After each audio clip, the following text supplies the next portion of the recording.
Барлықтарыңызға сәлем. Бүгін біз осындай өте дәмді, жұмсақ бір жасағаннан шығатын медовик жасайтын боламыз. Ең алдымен ыдысымызға 4 ас қасық қантымызды салып аламыз. Оның үстінен 1,5 ас қасықтай балымызды саламыз.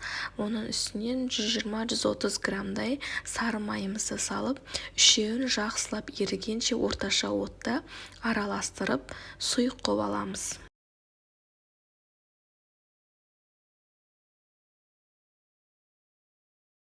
Жақсылап араластырып, сұйық массаға келтіріп болған соң, үстінен 1 шай қасық ас содасын салып, осылай үздіксіз орташа отта қозғап тұратын боламыз, қоңыр түске боялғанша. Қоңыр түске боялғаннан кейін астын өшіріп, сұйық массамызды салқындауға қойып қоямыз. Енді массамыз салқындап тұрған кезде бұл 3 жұмыртқамызды бөлек ыдысқа жарып салып, үстінен шым-шым тұзымызды салып, жұмыртқа мен тұзымыз біркелкі масса болғанша жақсылап араластыратын боламыз. Жаңағы балды массамызды бірден құйып жібермейміз, ыстық болса жұмыртқамыз пісіп кетеді. Суыған соң бірақ құямыз. Енді екеуін араластырып болған соң құрғақ массамызды қосамыз. Оның үстіне еліктен өткізіп ұнымызды саламыз. Ұнымызды бірден көп қып салып жібермейміз. Бірінші бөлігін салып болған соң үстінен разрыхителімізді салып, түйіршік қалмайтындай етіп жақсылап сұйық масса болғанша араластыратын боламыз. Ұнымызды бірден салып жібермейміз, бөліп саламыз. Бірден салып жіберсек, тестамыз қатты болып көтерілмей қалады.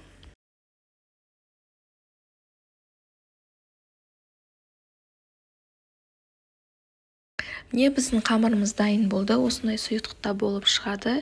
180 градуста пешімізді қыздырып қоямыз.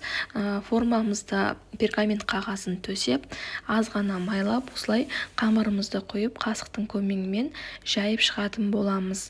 180 градуста 5-7 минут пісіріп аламыз. Корждарымыз пісіп шықты, өте жұмсақ болып, воздушный болып көтерілген. Енді кезекте корждарымызды ең алдымен суытып аламыз. Тортымызды жинамас бұрын мен 20 см диаметрде жасайтын болдым. Осылай крышканың көмегімен кесіп аламын. Сіздер өз қалауларыңызша кеспей де жасай берсеңіздер болады. Артық корж болмаса, осылай шеттерін алып, майдалап, крошка жасап, бетіне себуге пайдалансаңыздар болады. Корждарымызды дайындап алдық. Ендігі кезекте кремін жасайтын боламыз. Кремін өз қалауларыңызша. Мен бұл жерде вареный сгущенкамен қаймақты араластырып, өте оңай жеңіл кремді жасадым. Сіздер өз қалауларыңызша кез келген өздеріңізге ұнайтын кремді жасай берсеңіздер болады. Жақсылап араластырып аламыз. Креміміз дайын болды. Енді кезекте тортымызды жинайтын боламыз. Кезек-кезек осылай бір коржды қойып, оның үстіне кремімізді жағып шығамыз. Кезекпен осылай бірінен кейін бірі қайталана береді. Менде бұл жерде бар жоғы 5 корж шықты.